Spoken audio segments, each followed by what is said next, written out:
Now, do you know that it is not all condominium expenses that you are supposed to pay as a tenant? There are some expenses that your landlord is supposed to pay, while there are some expenses that you are supposed to pay as a tenant. So because some landlord that will just tell you that you are the one that is supposed to pay all these expenses. So in this video, I'll be explaining some of the expenses that is meant for the landlord, while some of the expenses that is meant for the tenant. First of all, what is even the meaning of these condominium expenses? This is especially for those of you that rented an apartment. Maybe that apartment is in a big building. Maybe that building will have like 2 flats, 3 flats, 4 flats, 6 flats, 10 flats in that building, and you rented one from it. So the condominium expenses is the money that they use to maintain that particular building or to render some certain service to you. For instance, the house is using centralized type of heater, which is one kadaya is the one that everybody is using to heat the house and get hot water. So the money for the bill, that is what we call condominium expenses. Or maybe you have lift in the house. That lift normally use current, electricity, and you pay for bill. So that type of bill is what we call condominium expenses. Or there's tree in the compound, they clear the tree, there's compound lights, you pay for the light. There's all these are what we call condominium expenses. So there are some that the landlord is supposed to pay, while there are some you are supposed to pay. Now, which of the condominium you are supposed to pay? As a tenant, you are supposed to pay what we call ordinary expenses. Ordinary expenses, while the landlord is supposed to pay for extraordinary expenses. So what is this ordinary expenses that you are supposed to pay as a tenant? But before I tell you, I would just want to quickly please beg you to click on the subscribe button. Please just encourage me with that. As the subscribers grow, I'll be encouraged to do more video like this. Now, the ordinary expenses that you are supposed to pay are expenses that has to do with, for instance, cleaning. They want to clean the step or clean the compound. Yes, you are the one that is supposed to pay for that. Although some building they can just come to an agreement and say, okay, if I clean this week, you clean next week, the other person clean this week. So there'll be no need for you to pay for the expenses. For that, you are the one that is supposed to pay it. The money to maintain the garden, if there's garden in the compound, maybe where children play or when you go to relax in the compound, they have to clear it and all that. You are the one that is supposed to pay it. For instance, there's lift in the house. For the maintenance of the lift and the current, the electricity that the lift is using, you are the one that is supposed to pay. Maybe the lift, the bulb inside is not working, one or two button got spoiled.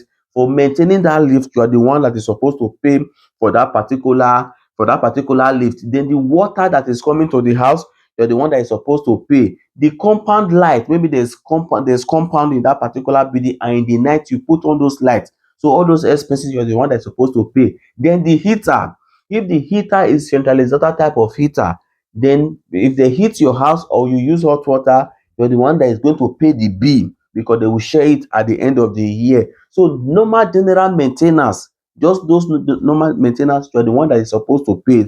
If there's latrine in the house, maybe where your excrete go, you flush toilet where everything go. If it's filled up, they call the company to come and draw out all the excrete. You are the one that is going to join everybody to pay for those expenses. So what are the things that the landlord is supposed to pay? Your landlord is supposed to pay for the extraordinary expenses. What are these extraordinary expenses? These are expenses that they use to replace some certain things in the house. For instance, the lift got spoiled and they cannot repair it again, and there's a need for them to replace buy a new lift. That is the responsibility of the landlord. Or maybe there's no lift in the house before.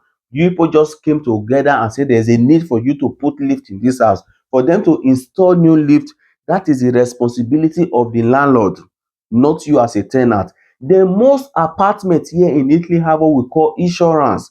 They normally pay for insurance for the house, that for the apartment that you are staying, whether it is fire insurance or it is a natural disaster insurance or it is a earthquake insurance. There's insurance in that house, so it is the responsibility of the landlord, because they normally add it to your condominium expenses.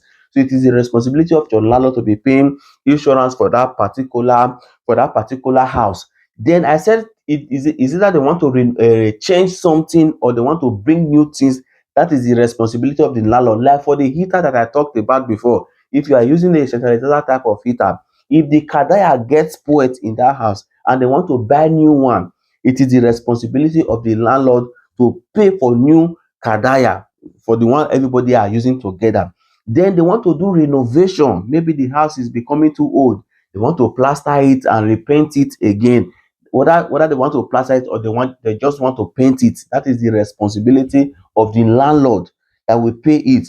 Or the roof got spoiled, they want to change the roof, it is the responsibility of the landlord to change the roof or to put new roof, whichever way they decided to do it. So the extraordinary expenses is for the landlord. Anything that is no longer normal, even that lift that I talked about, there are some faults that lift can generate.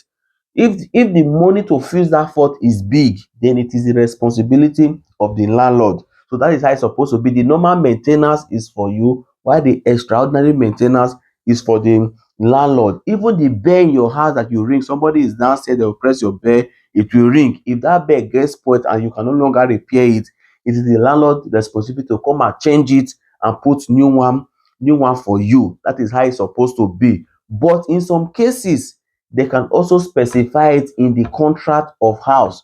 When you were signing that contract of house, at times they will write it there that all responsibility, all expenses will be on you. So before you go and fight your landlord to say no, you have been cheating me, make sure you go and recheck your contract to see if it was specified there that you are the one that is supposed to do some certain things, maybe changing of lift, renovating of the house, or paying insurance, which is rare, but some landlord can put it inside that contract. So you need to go and check it if it is there. If it is not there, this is how it's supposed to be. Ordinary expenses is for you, extraordinary expenses is for your landlord. Although two of you can come together when you were signing that contract and agree that okay, let's do it like this.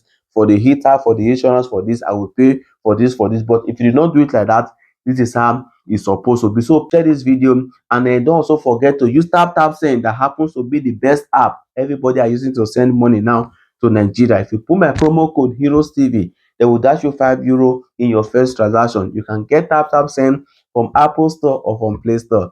Thank you and God bless you.